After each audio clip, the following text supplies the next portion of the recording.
শেখ হাসিনার যে বক্তব্যটি যে আমি এই মরে গেলেও আমি বঙ্গবন্ধুর কন্যা দেশ বিক্রি করব না। তো দেশ বিক্রি করব না, আমি ভারতের সাথে যা কিছু করেছি বাংলাদেশের স্বার্থে করেছি। এখন এগুলো তো একটা করে প্রকাশিত হচ্ছে। ভারতের সাথে যে চুক্তি, ট্রানজিট চুক্তি, ভারত আমাদের কাছ থেকে কয় টাকার ট্রানজিট পাইতো? এখন বের করেন বলেন। কিন্তু ভারত ট্রানজিট বন্ধ করে দিয়েছে ২,০০০ কোটি টাকা লস। তো আপনি যদি দেখাতে পারতেন যে ভারতে ২,০০০ কোটি টাকা লস গেছে আর আমরা ভারতের ট্রানজিট বন্ধ করে দিয়েছি, আমরা ভারতে ৪,০০০ কোটি টাকা লস করতে পেরেছি। তাহলে আপনি শেখ হাসিনাকে দায়ী করতে পারতেন। তো এই জিনিসগুলো সামনে আসছে, প্রচণ্ডভাবে সামনে আসছে। এখন চীন দেশে আপনি চিকিৎসার জন্য হাসপাতাল নিয়োগ করে আসছেন, কিন্তু কয়জন লোক চীনে গেছে? আপনি পাকিস্তানের লোক পাঠাবেন, ইরানের লোক পাঠাবেন, সরাসরি প্লেন পাঠাবেন সেখান থেকে। এই যে ভাইবগুলো, গল্পগুলো, সেই গল্পগুলো এখন সব ভুয়া ভুয়া, চারিদিকে শুধু ভুয়া ভুয়া শব্দ উঠছে। এই যে ভুয়া শব্দগুলো উঠছে, এগুলো দেখে আওয়ামী লীগের লোকজন কি আনন্দ হচ্ছে আপনি চিন্তা করেন তো। এই মুহূর্তে যে কক্সবাজারে যে ঘটনাগুলো ঘটছে, রোহিঙ্গাদের ওখানে যে ঘটনাগুলো ঘটছে, করিডোর নিয়ে, সেন্ট মার্টিন নিয়ে যে ঘটনাগুলো ঘটছে, এগুলো সবই শেখ হাসিনা বলে গেছেন। এবং তিনি এও বলে গেছেন যে আমি এই কাজগুলো করলে আমাকে ক্ষমতা থেকে যেতে হবে না, কিন্তু আমি এই কাজ করবো না, আমি ক্ষমতা থেকে চলে যাব। এটা সে ২০২৩ সন থেকে বলে আসছে। ২০২৩ সন থেকে বলে আসছে। তো সেই ঘটনাগুলি এখন ঘটতে চলেছে এবং সারা বাংলাদেশ এখন আলোচনা করছে, সমালোচনা করছে, আর কয়দিন পরে বিক্ষোভে রাস্তায় নেমে পড়বে। অনেকগুলো কারণ আছে যে তিনি যে কাজগুলো করেছেন এই সময়টাতে, যেমন দেখেন আদানির সাথে বিদ্যুৎ চুক্তি হয়েছে, আমরা সবাই গালাগাল করেছি। এখন এই সরকার বলতে বাধ্য হচ্ছে যে না, ওটা সঠিক আছে। আমরা রিজার্ভ পুরো খেয়ে ফেলেছে, শেখ হাসিনা রিজার্ভ দিয়ে দেশ চলবে না, খুব খারাপ। এখন এই সরকারের লোকজন বলছে ইকোনমি যত খারাপ মনে করা হচ্ছিল তত খারাপ না, ইকোনমি ভালো আছে, রিজার্ভ ভালো আছে, সব কিছুই ঠিকঠাক আছে, ঠিকঠাক রেখে গেছে। তাহলে বলেন তো শেখ হাসিনা একটু যদি রবীন্দ্রসঙ্গীত গায়, আমারও পরানো যাহা চায়, আপনি তাকে বকা দিতে পারবেন বলেন? সে যে তু চিজ বড়ি হ্যায় মাস্ত মাস্ত, এই যে কথাগুলো সে গানগুলো গাচ্ছে মনের আনন্দে, কেন গান গাচ্ছে?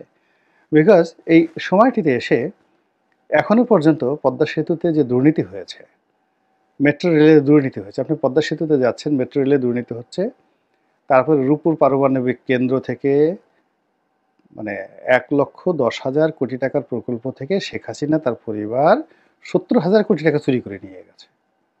এই কথা তো আমরা বলেছি, কিন্তু কই? এগুলো প্রমাণ লাগবে না? এগুলো বিশ্বাস করতে হবে না? কিন্তু এগুলো তো আমরা এখন প্রমাণ দিতে পারছি না। বরং উল্টো পদ্মা সেতু দিয়ে যাচ্ছি, মেট্রো রেল চলছে, এক্সপ্রেসওয়েতে যখন প্রতিদিন লাখ লাখ মানুষ যাচ্ছে, গাড়ি যাচ্ছে। আপনি দেখেন তো কুড়িল বিশ্ব রোড থেকে শুরু করে এসে যখন আপনি মগবাজারে এসে এক্সপ্রেসওয়েতে নামেন গাড়িতে করে, আল্লাহর রাস্তে বলেন তো, খোদার কসম করে বলেন, আপনি কি তখন ডক্টর ইউনূসের কথা মনে করেন, বেগম খালেদা জিয়ার কথা মনে করেন, তারেক জিয়ার কথা মনে করেন, না শেখ হাসিনার কথা মনে করেন? একবার একটু চিন্তা করেন তো।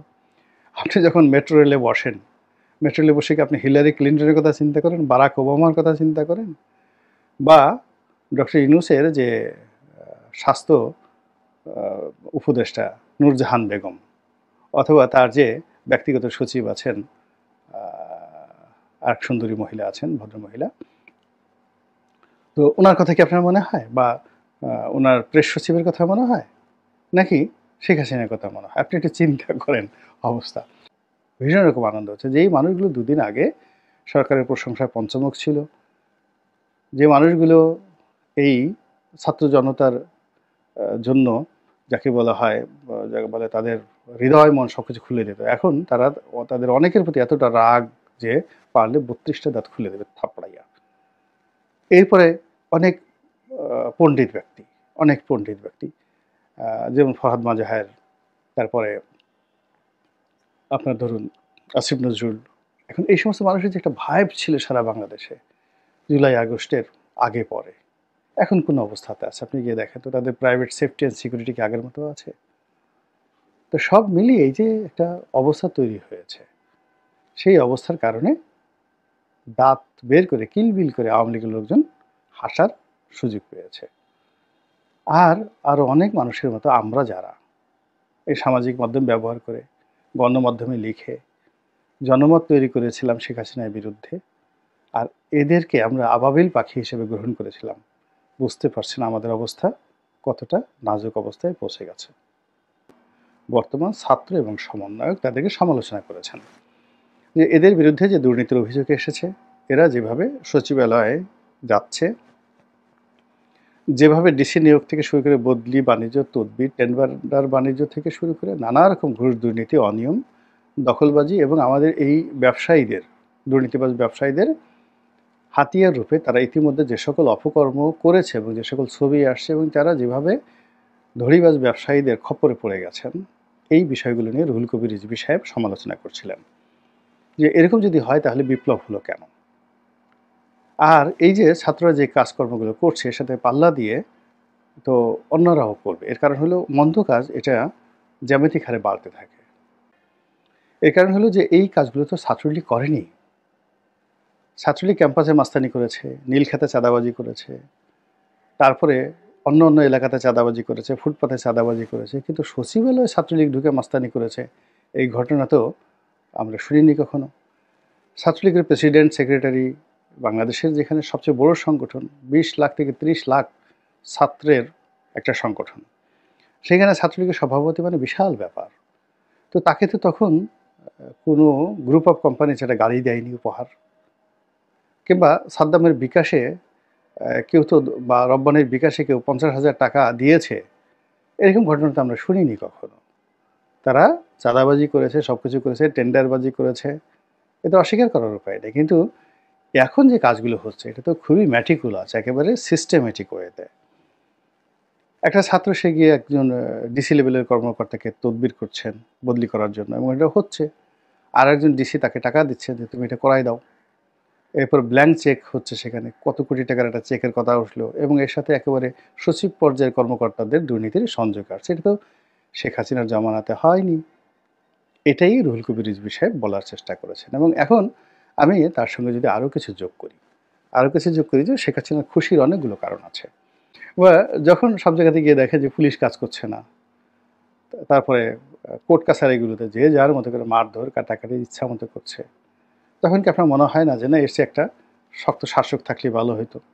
এইগুলোকে আসলে প্যাদানি দেওয়া দরকার, এগুলোর পদের উপর বাড়ি দেওয়া দরকার। কিছু লোক আমাদের সমাজে এমন বাড়াবাড়ি করছে এখন এই সমাজেতে এসে, আপনাকে মনে হচ্ছে না যে এদেরকে আসলে দুধ কলা দেওয়া উচিত না, এদেরকে আসলে পশ্চাৎ দেশে বাড়ি দেওয়া উচিত?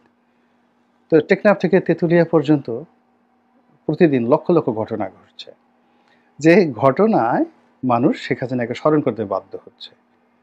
একেবারে দেখা গেল গ্রামের একেবারে সাধারণ একটা ছেলে এসে যে জুলুম অত্যাচার করতেছে, দোকান বন্ধ করে দিচ্ছে, আগুন ধরায় দিচ্ছে, শিক্ষককে পদত্যাগ করাচ্ছে, কলেজ, স্কুল কলেজের লেখাপড়া সব শেষ, ড্যাম, সব কিছু মানে কি সে কীভাবে চলছে, পুরো রাস্তা দখল করে যেখানে সেখানে ব্লক হচ্ছে, যেখানে সেখানে অবরোধ হচ্ছে। ব্যাটারির মানে ব্যাটারি রিক্সা চালক তাদের ভয়ে মানে কি বলবো, মানে থরথর করে পুলিশের বড় বড় কর্তারা কাঁপছে।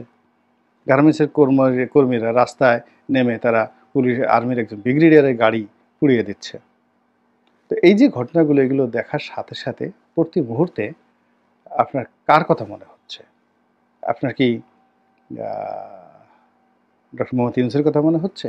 আসিফ নজরুলের কথা মনে হচ্ছে? নাহিদের কথা, সার্জিসের কথা মনে হচ্ছে? নাকি শেখ হাসিনার কথা মনে হচ্ছে?